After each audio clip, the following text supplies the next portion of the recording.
मूर्खों की फहरिस्त। अकबर बीरबल की कहानी। मूर्खों की फहरिस्त। अकबर बीरबल स्टोरी। बादशाह अकबर घुड़सवारी के इतने शौकीन थे कि पसंद आने पर घोड़े का मुंहमांगा दाम देने को तैयार रहते थे। दूर दराज के मुल्कों जैसे अरब, पर्शिया आदि से घोड़ों के विक्रेता मजबूत व आकर्षक घोड़े लेकर दरबार में आया करते थे। बादशाह अपने व्यक्तिगत इस्तेमाल के लिए चुने गए घोड़े की अच्छी कीमत दिया करते थे। जो घोड़े बादशाह की रुचि के नहीं होते थे उन्हें सेना के लिए खरीद लिया जाता था। अकबर के दरबार में घोड़े के विक्रेताओं का अच्छा व्यापार होता था।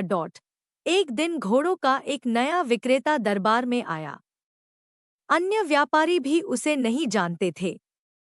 उसने 2 बेहद आकर्षक घोड़े बादशाह को बेचे और कहा कि वह ठीक ऐसे ही 100 घोड़े और लाकर दे सकता है, बशर्ते उसे आधी कीमत पेशगी दे दी जाए। बादशाह को चूंकि घोड़े बहुत पसंद आए थे, सो वैसे ही 100 और घोड़े लेने का तुरंत मन बना लिया। बादशाह ने अपने खजांची को बुलाकर व्यापारी को आधी रकम अदा करने को कहा। खजांची उस व्यापारी को लेकर खजाने की ओर चल दिया। लेकिन किसी को भी यह उचित नहीं लगा कि बादशाह ने एक अनजान व्यापारी को इतनी बड़ी रकम बतौर पेशगी दे दी, लेकिन विरोध जताने की हिम्मत किसी के पास न थी।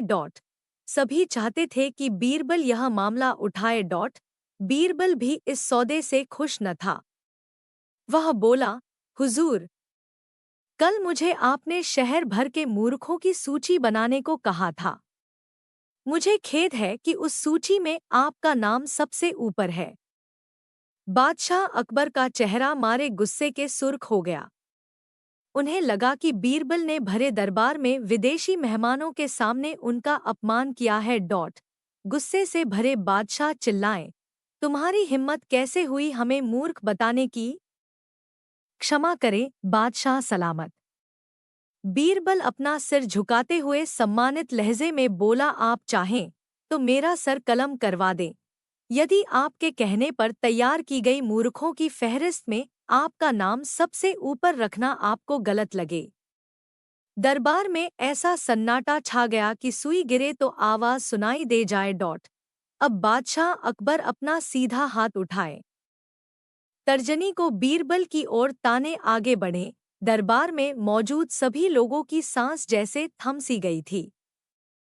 उत्सुकता व उत्तेजना सभी के चेहरों पर नृत्य कर रही थी। उन्हें लगा कि बादशाह सलामत बीरबल का सिर धड़ से अलग कर देंगे। इससे पहले किसी की इतनी हिम्मत न हुई थी कि बादशाह को मूर्ख कहे। लेकिन बादशाह ने अपना हाथ बीरबल के कंधे पर रख दिया। वह कारण जानना चाहते थे। बीरबल समझ गया कि बादशाह क्या चाहते हैं। वह बोला, आपने घोड़ों के ऐसे व्यापारी को बिना सोचे समझे एक मोटी रकम पेशगी दे दी, जिसका अतापता भी कोई नहीं जानता। वह आपको धोखा भी दे सकता है। इसलिए मूर्खों की सूची में आपका नाम सबसे ऊपर है। हो सकता है कि अब वह व्यापारी वापस ही न लौटे। वह किसी अन्य देश में जाकर बस जाएगा और आपको ढूंढे नहीं मिलेगा। किसी से कोई भी सौदा करने के पूर्व उसके बारे में जानकारी तो होनी ही चाहिए। उस व्यापारी ने आपको मात्र 2 घोड़े बेचे और आप इतने मोहित हो गए कि मोटी रकम बिना उसको जाने पहचाने ही दे दी। यही कारण है। बस तुरंत खजाने में जाओ और रकम की अदायगी रुकवा दो। अकबर ने तुरंत अपने एक सेवक को दौड़ाया। बीरबल बोला, अब आपका नाम उस सूची में नहीं रहेगा।